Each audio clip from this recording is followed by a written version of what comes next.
श्री स्वामी समर्थ. तुम्हा सर्वांचं आपल्या यूट्यूब चॅनलवरती मी अगदी मनापासून स्वागत करते. तुमच्या मनातील सर्व चांगल्या इच्छा स्वामी महाराज पूर्ण करोत हीच स्वामींच्या चरणी प्रार्थना करते आणि आजच्या व्हिडिओला सुरुवात करते. शारदीय नवरात्र ही संपणार आहे आणि उद्या आहे दसरा. सर्वप्रथम तुम्हा सर्वांना विजयादशमीच्या म्हणजे दसऱ्याच्या खूप खूप शुभेच्छा. दरवर्षी शारदीय नवरात्र संपली की दसरा हा सण येत असतो.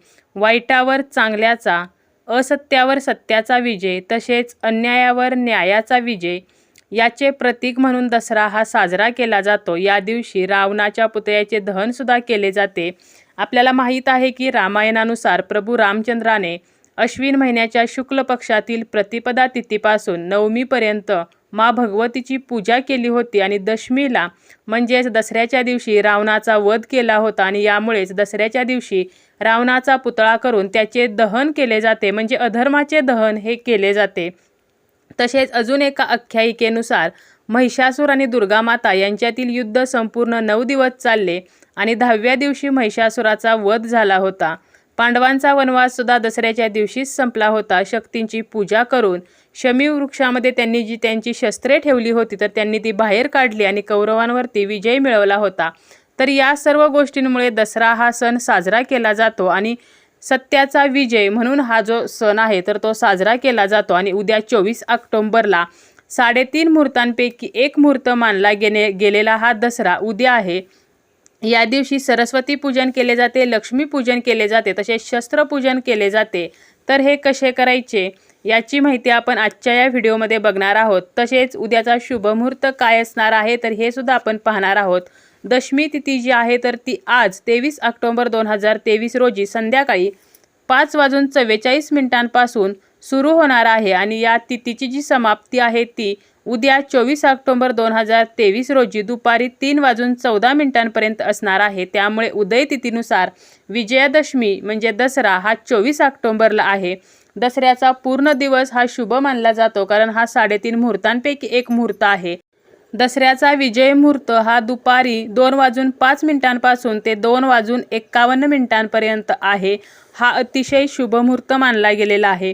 या दिवशी आंब्याची पाने आणि झेंडूच्या फुलांना खूप महत्त्व आहे. देवीला झेंडूची फुले अर्पण केली जातात. आपले देवघर हे आंब्याच्या पानांनी आणि झेंडूच्या फुलांनी सजवले जाते. तसेच मुख्य दरवाजाला सुद्धा आंब्याची पाने आणि झेंडूच्या फुलांचा हार तोरण घातले जाते. या दिवशी सोने म्हणून आपट्याची पाने एकमेकांना दिली जातात. सीमोल्लंघन केले जाते. काही जण याच दिवशी घट सुद्धा उठवतात. ज्यांचे घट हे नवमीला उठत नाहीत तर त्यांचे जे घट आहेत तर ते दशमीला म्हणजे दसऱ्याच्या दिवशी उठवले जातात.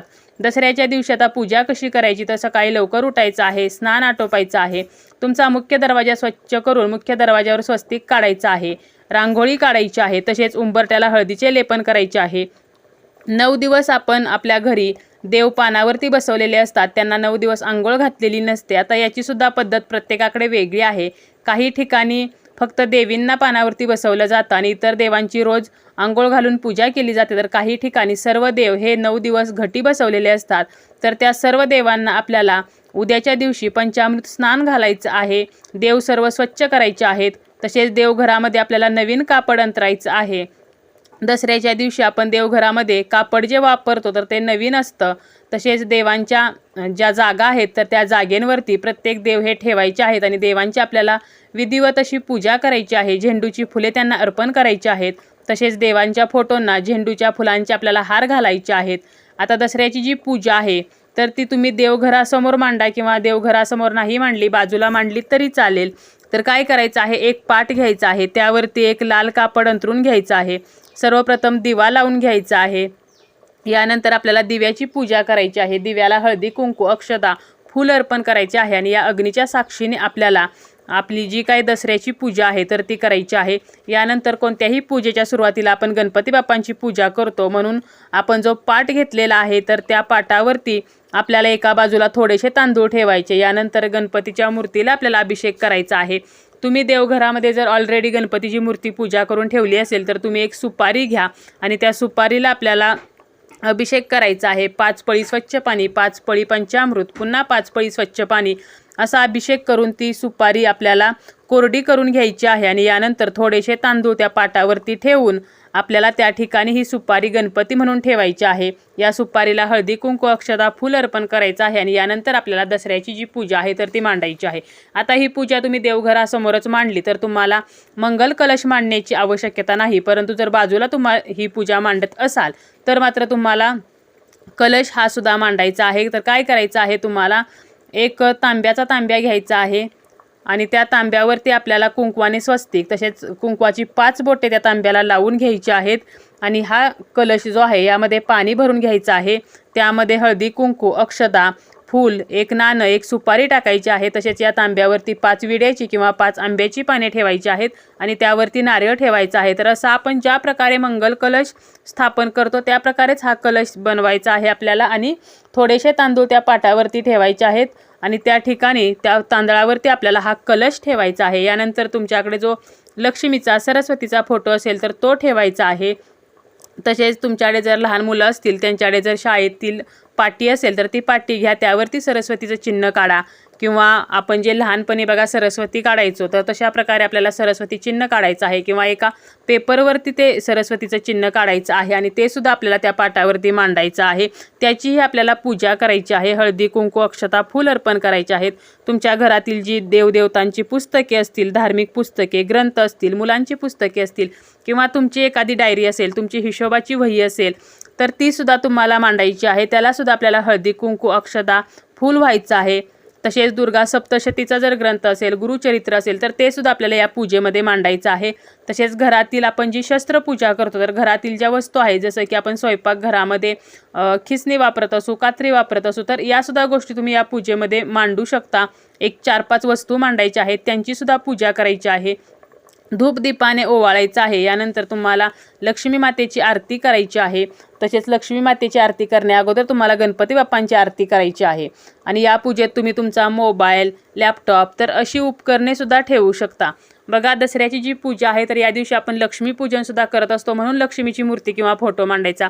सरस्वती पूजन करत असतो म्हणून आपण सरस्वतीचं चिन्ह किंवा तुमच्याकडे सरस्वतीची मूर्ती फोटो असेल तर तो मांडायचा, त्याची पूजा करायची।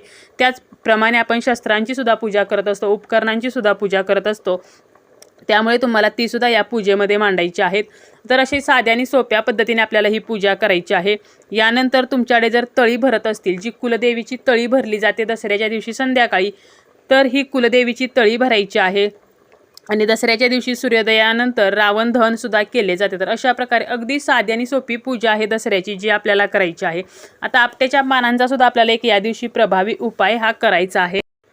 आपल्याला सर्व देवांना देवतेंना आपट्याची पाने जी आहेत तर ती आपल्याला पाने अर्पण करायची आहेत। त्यानंतर तुम्हाला देवघरासमोर बसायचं आहे। तुमच्या उजव्या हातामध्ये तुम्ही 2 किंवा 5 आपट्याची पाने घ्या।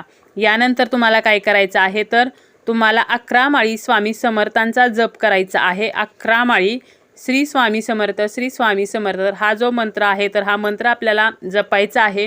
यानंतर तुम्हाला 11 वेळेला काळभैरवाष्टक जर येत असेल तर ते म्हणायचं किंवा तुम्ही ते ऐकू सुद्धा शकता। तसेच आपल्याला 1 माळ 9 मंत्र हा जप करायचा आहे।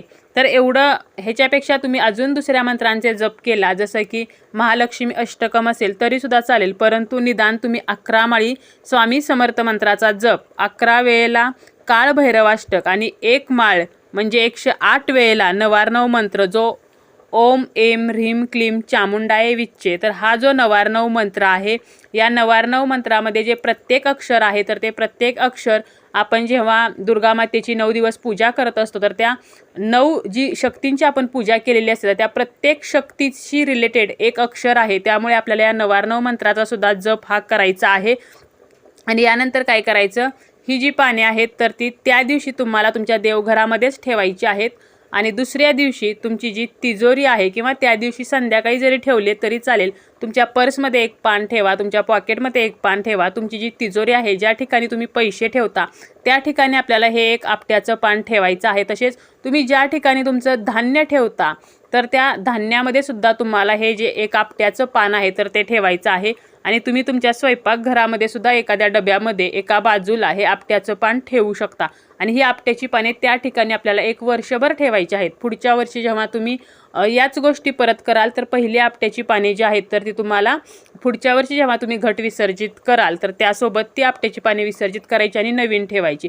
तर असा हा साधा आणि सोपा उपाय आहे आपट्याच्या पानांचा. नक्की करा. आपल्या घरामध्ये सुख यावं, समृद्धी यावी यासाठी आपल्याला ही आपट्याची पाने या ठिकाणी ठेवायची आहेत. आणि त्याबरोबरच आपण स्वामी समर्थांचा जप केलेला असतो. तसेच आपण नवार्णव मंत्राचा सुद्धा जप केलेला जातो. जो नवार्णव मंत्र अतिशय प्रभावी मंत्र आहे आणि यामध्ये जी 9 अक्षरे आहेत तर त्या प्रत्येक अक्षरामध्ये एक दैवी तत्व सामावलेलं असतं. तर त्यामुळे आपल्याला हा उपाय उद्या दसऱ्याला करायचा आहे.